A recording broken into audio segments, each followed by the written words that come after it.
Good morning. I'm going to talk about Hornby's HM DCC R737 and they call it a power bank. Now, what this power bank is a bank of 3 supercapacitors.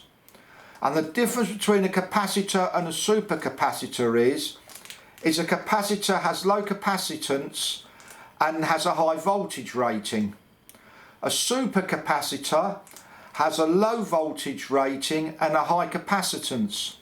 Now, the reason Hornby have done this is because a stay alive capacitor, as you would probably call it, takes a lot more volts. And when you're changing the F numbers, which are the controls which cause the digital locomotive to do different actions, this can affect them or make them unstable.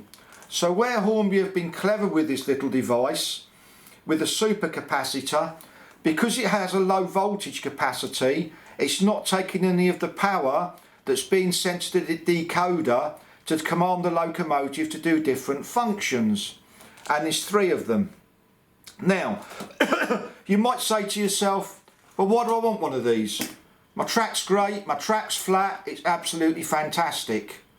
Well, the answer quite simply is that you probably do not. But what Hornby are doing is they're covering every base, because not everybody's track is perfectly clean.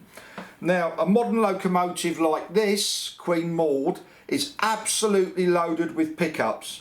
In the tender, all along the driving wheels, the chances of having a power issue are 0 to zilch.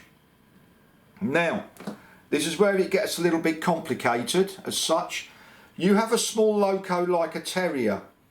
If your track is not dead level, then you can get stuttering, lose power, the digital locomotive stops, and you've got to wait for it to start up again.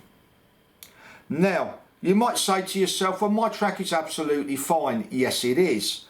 But where you get wear and tear and time, and you get back-to-back smooth, and wheels get dirty, and track gets dirty, the small leaf pickups maybe aren't as efficient as they should be because they need adjusting. This little power bank, or bank of supercapacitors, will compensate for this. And what Hornby have done is to save themselves having people getting in touch with them and saying, my loco stop, it takes hours to restart because it's digital and it's probably the people's tracker, not the decoder. You fit one of these, what they've done is sidestepped all the possible issues that you could possibly have. Is this worth fitting? Not for me, in my view. But for others, I think it's a great safety device for keeping your loco running. But the most important thing to remember is this: whether you're running HM DCC or HM 7000, when the power shorts or stops on with a digital locomotive, it has to go through a full restart.